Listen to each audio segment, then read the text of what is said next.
অনেক তো হলো গেম প্লে, আজ না হয় গেম প্লেটাকে একটা পাশে রাখো আর আমার সাথে ফিরে চলো 3 বছর পেছনে। কখনো ভেবেছো এই গেমটা যখন প্রথম এসেছিল তখন কেমন ছিল? কেমন ছিল এই গেমটার লবি, কেমন ছিল এই গেমটার ম্যাপ, কিভাবে দৌড়াইতে হতো, কিভাবে বসতে হতো, কিভাবে ইনিমিদের মারতে হতো, কখনো ভেবে দেখেছো? তাই আমি আজ তোমাদের 3 বছর পুরনো একটা গেম প্লে দেখাবো, যেটা দেখলে তোমরা বুঝতে পারবা যে আমাদের এই গেমটা যখন প্রথম এসেছিল তখন কেমন ছিল।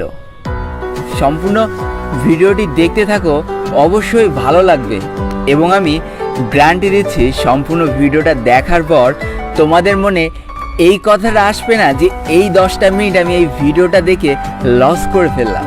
তো বেশি প্যাক না করে ছোট্ট একটা ইন্ট্রো দিয়ে আজকের ভিডিও শুরু করা যাক।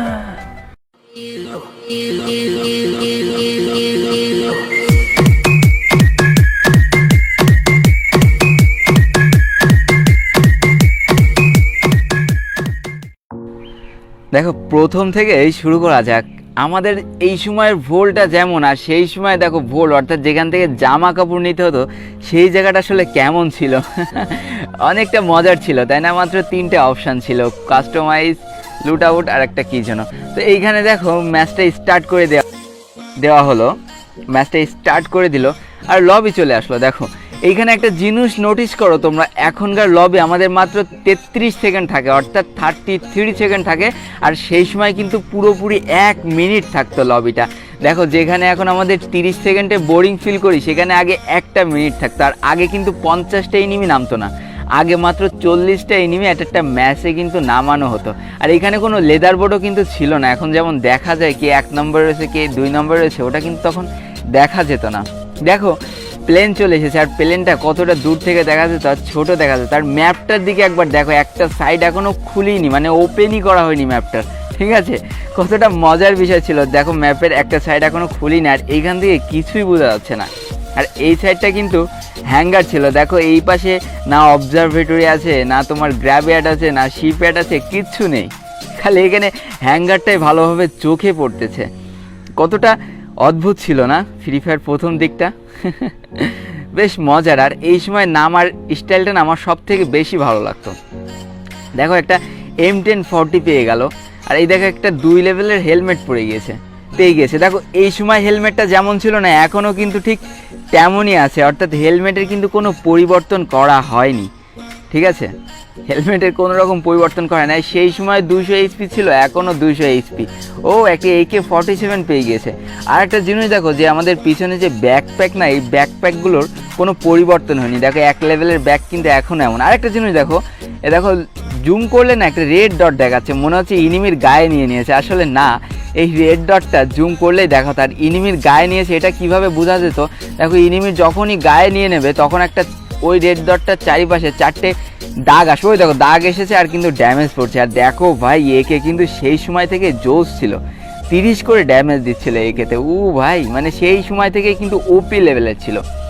দেখো আর একটা জিনিস খেয়াল করো, দেখো এখানে কিল করলে কেমন একটা এখানে ছোট্ট করে একটা কঙ্কালের মাথা উঠতো, তাইলে বোঝা যেত যে একটা কিল হয়ে গিয়েছে। মানে পুরো জোস ছিল কিন্তু এই সময়টা। আর একটা জিনিস দেখো, এর দৌড়ানোর স্টাইলটা সব থেকে হাস্যকর আর মজার ছিল, কেমন একটা থপাত করে দৌড়াচ্ছে। তোমরা যদি নন্টে ফন্টে দেখো না তাহলে কেলটুদার কথা মনে করো। দেখো কেলটুদাও কিন্তু ঠিক এইভাবে দৌড়তো, মানে তিরিং বিরিং করে লাফাচ্ছে। মানে কি বলবো আমি, বেশ মজার ছিল কিন্তু এই সময়টা। দেখো 3 লেভেল একটা হেলমেটের কিন্তু কোনো পরিবর্তন হয়নি। এই ভাই এটা আরেকবার দেখি, চলো। দেখো গান চেঞ্জ করার স্টাইলটা, ও মাই গুডনেস। দেখো লোড করা স্টাইল প্লাস গান চেঞ্জ করার স্টাইলটা কিন্তু পুরো ওপি লেভেলের ছিল, মানে জুস লেভেলের একটা অ্যানিমেশন ছিল এটা। তো দেখো এখন চলো একটু গাড়ি চালানো দেখে আসি। চলো গাড়িতে উঠে গেল। এবার দেখো, আরে এই জিনিসটা খেয়াল করো, দেখো উদ্রখাদ্রের মধ্যে দিয়ে গেলে না গাড়িটা কাঁপতো আগে, দেখেছো? এটা কিন্তু এখন আর হয় না, এখন উদ্রখাদ্রের মধ্যে দিয়ে গেলে গাড়িটা কিন্তু আর কাঁপে না। দেখো এটা কিন্তু হ্যাঙ্গারের পাশের সাইড, যেটা অফিস নামে ছিল আগে, কিন্তু এখন কিন্তু এই জায়গাটা নেই, এটা পুরোটুকুই কিন্তু হ্যাঙ্গারের আন্ডারে চলে গিয়েছে, হ্যাঁ না? দেখো এই জায়গাটা তোমরা চিনতে পারছো? জানি তোমরা হয়তো চিনতে পারছো না, দেখো আমি তোমাদের চিনিয়ে দিচ্ছি। এই জায়গাটা, এই রোডটা দিয়ে আমাদের অবজারভেটরিতে যাওয়া লাগে। দেখো এই সোজা এই রোডটা দিয়ে যেতে হয়। এইবার দেখো যে পাহাড়, ওই পাহাড়ের উপর দিয়ে কিন্তু একটা রাস্তা চলে যায়, যেই রাস্তাটা ধরে আমরা অবজারভেটরিতে চলে যেতে পারতাম, যেইগুলো এই সময়ে স্বপ্ন বা কল্পনা ছিল, কিছুই ছিল না। ও ভাই দেখো, সেই সময় থেকেই সারভাইভ করা পাবলিক কিন্তু ছিল, দেখো ওই টাওয়ারের উপরে উঠে সারভাইভ করছে, মানে ও ভাই মানে একটু এক্সাইটেড হয়ে যাচ্ছে আমি, দেখো সারভাইভ করছিল। দেখো এই জায়গাটা তোমরা চিনতে পারছো? সামনের যে জায়গাটা, যেটা এখন র্যানকা নাম, সেটার কিন্তু বর্তমান নাম হচ্ছে গ্রাভইয়ার্ড অবজারভেটরি শিপইয়ার্ড। আর এটা কিন্তু গ্রাভইয়ার্ড থেকে বিমা শক্তি যাওয়ার রাস্তা, শর্টকাট রাস্তা। এই রাস্তা দিয়ে কিন্তু আমরা বেশিরভাগ কিন্তু বিমা শক্তি যেতাম। দেখো সেই জায়গাটা কিরাম।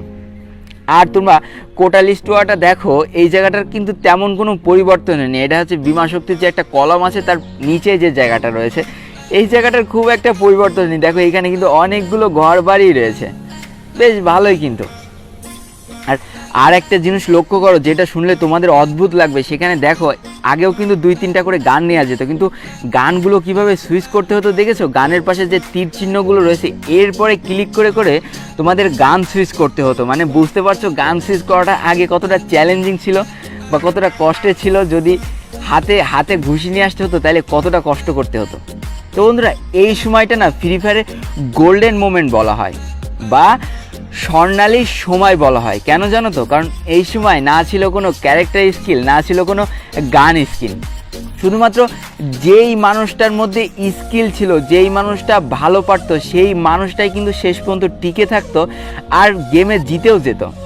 এখন বর্তমান কি হয়, এখন অনেক প্লেয়ারদের টাকার অভাবে কিন্তু ভালো গান স্কিল নিতে পারে না বা ভালো ক্যারেক্টার স্কিল নিতে পারে না। তখন কি হয়, একটা নর্মাল প্লেয়ারের কাছে যদি এই ভালো গান স্কিল আর ক্যারেক্টার স্কিল থাকে, তখন কিন্তু সে ইজিলি মারা খেয়ে যায়। তো দেখো সেই সময়টা না টাকার উপরে কিন্তু নির্ভর ছিল না এই ফ্রি ফায়ারটা, শুধুমাত্র স্কিলের উপর নির্ভর ছিল। আর হ্যাকারের কথা তো চিন্তাই করা যায় না। এইটাই ছিল ফ্রি ফায়ারের গোল্ডেন মোমেন্ট। কথায় আছে না, ওল্ড ইজ গোল্ড। হ্যাঁ, এটাই ছিল সেই ফ্রি ফায়ার সেই সময়টা, যখন না ছিল হ্যাকার, না ছিল ডায়মন্ড অভাব, না ছিল ক্যারেক্টার স্কিল, না ছিল কোনো গান স্কিল। যেই প্লেয়ারটার যোগ্যতা ছিল সেই প্লেয়ারটাই জিততো। আর দেখো মাত্র 2 জন এনিমি অ্যালাইভ, অর্থাৎ আর একটা এনিমি আছে, তার মানে বুয়ার খুব কাছাকাছি চলে এসেছে। দেখা যাক। ও ভাই জোনে কি লেভেলের ড্যামেজটা দিচ্ছিল। আর আরে কি রে, ও ভাই এলিমিনেট হয়ে গিয়েছে। তো দেখো না, হয়ে গেল না বু বু বু বু বু। বন্ধুরা, আজকের ভিডিওটা ঠিক এই পর্যন্তই ছিল। তুমি যদি একজন ফ্রি ফায়ার লাভার হয়ে থাকো, তাহলে আজকের ভিডিওটা অবশ্যই তোমার ভালো লেগেছে। আর সেই ভালো লাগার স্থান থেকে একটা লাইক কিন্তু আমার পাওনা হয়েই যায়। তাই তাড়াতাড়ি ভিডিওতে একটা লাইক করে ফেলো, আর ভিডিওটা কেমন লেগেছে সেটা কমেন্ট করে জানিয়ে দিও। আর যদি তুমি চাও তোমার বন্ধুদেরকেও এই ভিডিওটা দেখাতে, তাহলে অবশ্যই শেয়ার করে দিও। আর আমার চ্যানেলে যদি নতুন হয়ে থাকো, তাহলে চ্যানেলটিকে সাবস্ক্রাইব করে পাশে থাকা বেল আইকনটায় ক্লিক করে দিয়ে আমাদের এই ছোট্ট ফ্যামিলিতে জয়েন করে নিও। তো আজকে আমি বিদায় নিচ্ছি 12 লোল গেমারের পক্ষ থেকে। ততক্ষণ সবাই সুস্থ থেকো, ভালো থেকো, আর তোমাকে আঁকড়ে যেই মানুষগুলো ভালো আছে তাদেরকেও ভালো রেখো। Tata, bye bye.